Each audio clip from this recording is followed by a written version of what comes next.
and that book was written in the mid 1800s, and it would end up being the Titanic. So, as far as complete manifestation, I actually my little project that would. I didn't think it could, and it did, and it did a lot more than that. It manifested from cover to cover, the entire thing. And how long did it?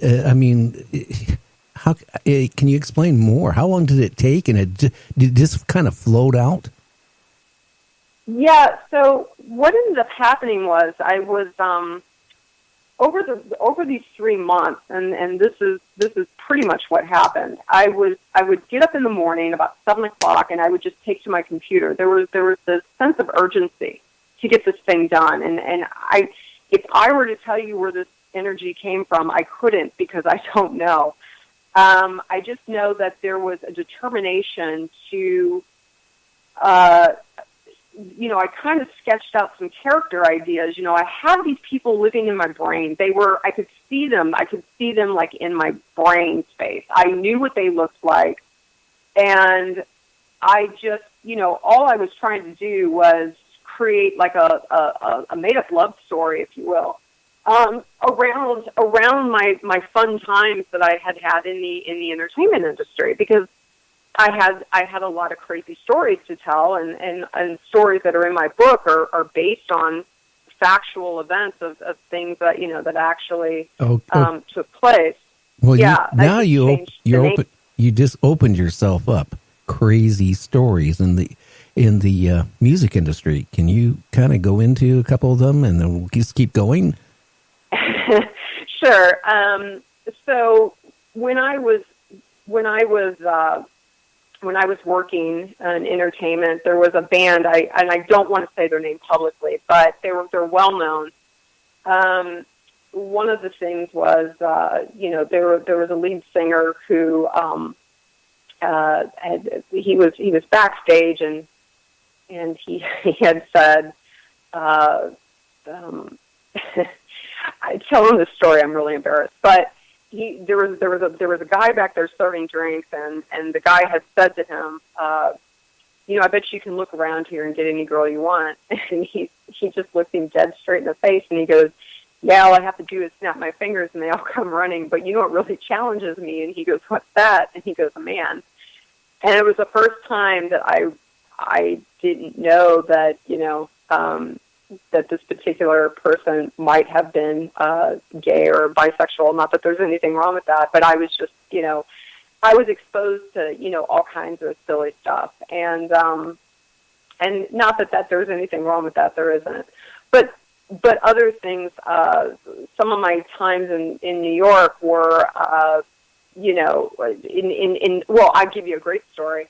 So there was this place called Arena in New York City, and it was this club that was kind of designed by, lack of a better word, heroin junkies. I mean, they would come in and they would do all these crazy designs, and the club changed every 3 weeks or so. They would always come in and redo it, and there was like one part of the club had tomato soup, and there would be a bartender standing in tomato soup serving cocktails. I mean, it was just whacked out stuff. But everybody in New York, and John F. Kennedy Jr. was one of the regular patrons of this club. And he didn't get VIP. Nobody got VIP, access to this club. It was like if you showed up in a limo, they'd shoot you off, But so I would see things, and I was very young and very impressionable, and so all these things kind of like stuck. They were all filed away. I never intended to write a book about this stuff, but I was exposed to enough. I had seen enough. I had seen enough in the entertainment industry to have written a much bigger book, but I never wanted to do a tell-all book because of the legal aspect around that. And plus, it's not my story to tell. I was paid to do a job, which I did, and I had never had any interest in telling a tell-all book on anyone. I never held interest in that. It was something that I wanted to take the stories that I had and do it in a creative way where it was based in fiction, and that's kind of what I did.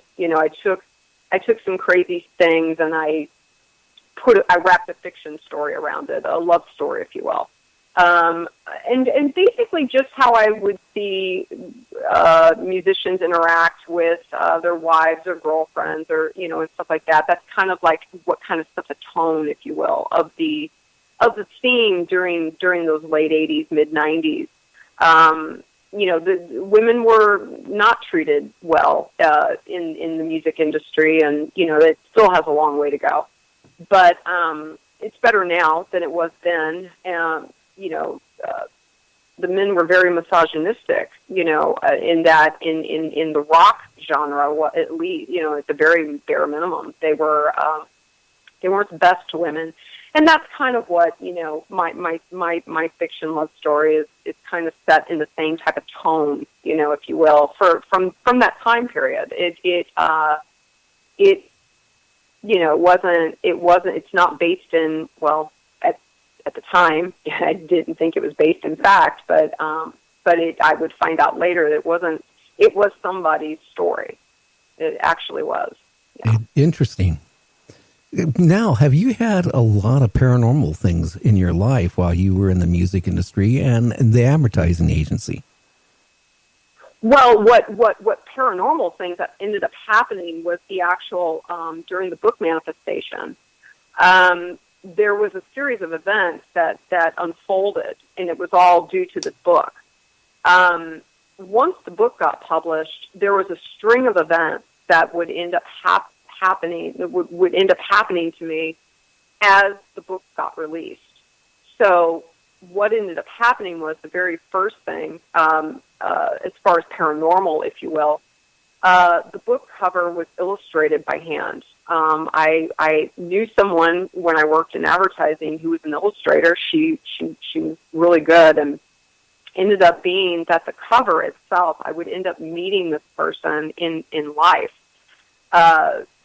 through a dating website. I was going through a divorce. And I just didn't, we connected. I ended up meeting him out for a drink.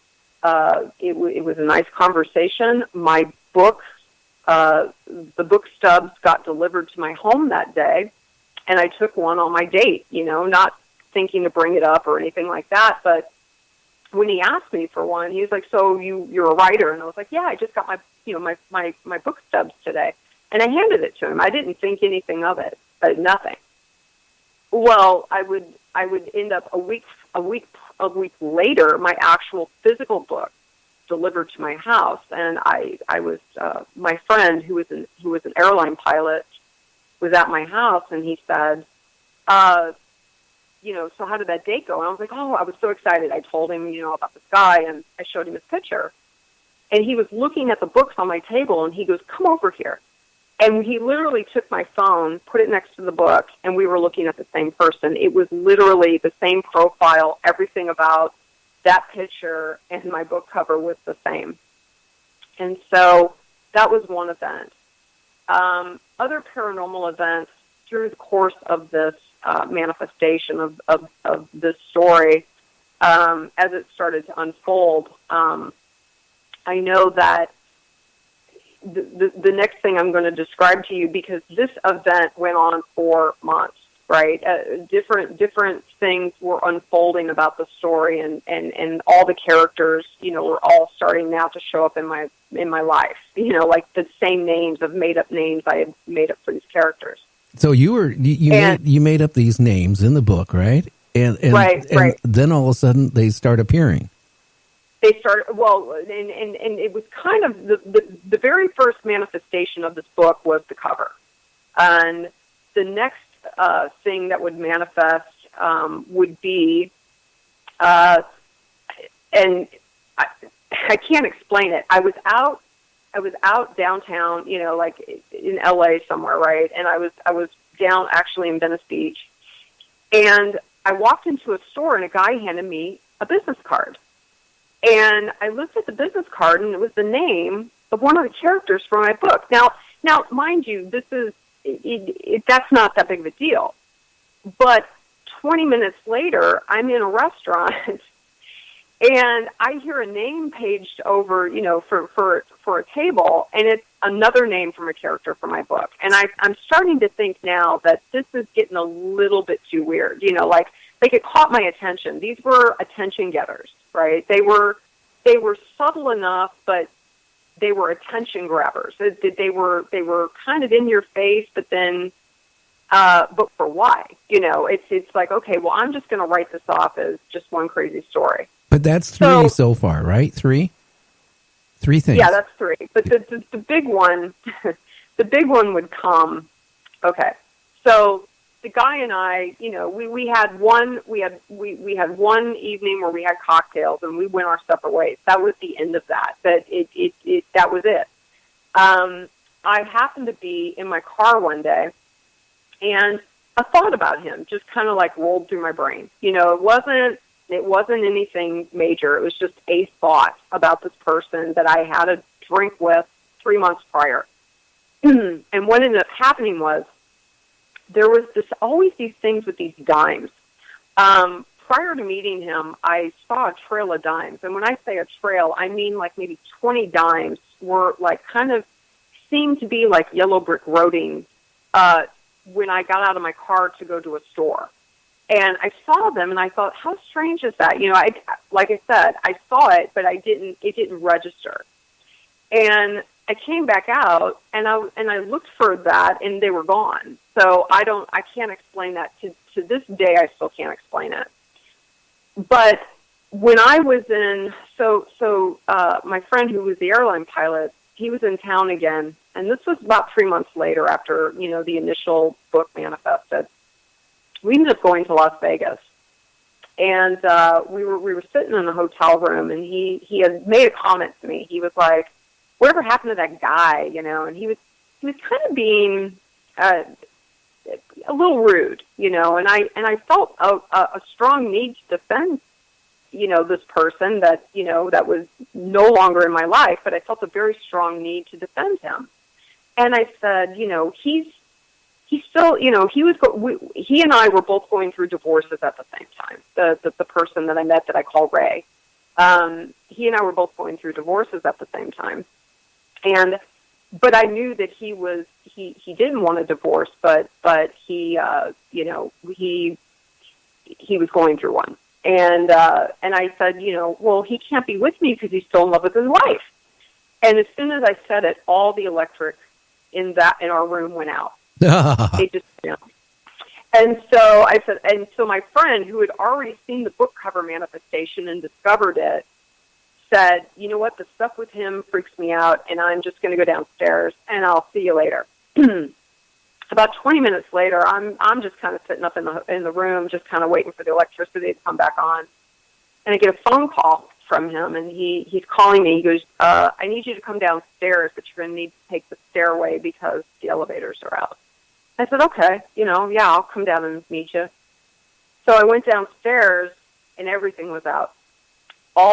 Everything was out. And if anybody's been to Las Vegas, they know that Vegas doesn't like to have electricity out. All the machines are always on backup generators, pretty much. This was a pretty large hotel. This was one that was on the Strip, and so anyway, so I go down there, and I was like, so what? And he just looks at me like he knew something, like he was looking at me very strangely. And he just looked at me, and he goes, and I go, and I told you he was a nice guy, and as soon as I said it, everything came back up. And so that was a little crazy. A little strange, actually. Yeah, it was, and it could be, coincidence. And I have said that numerous times, But the next thing I will tell you is not a coincidence, and I have no explanation for it. So, all of that kind of, nonsense happened. And one day I was sitting at work, and I had thought, by this time I've gone back to work. And, my book has been out now maybe 6 or 7 months. It's on the book stands now. It's kind of forgotten about. And And what ended up happening was I had this thought that, of Ray that kind of went through my mind, and I get to my car and there's a dime sitting on the hood of it, and I thought, well,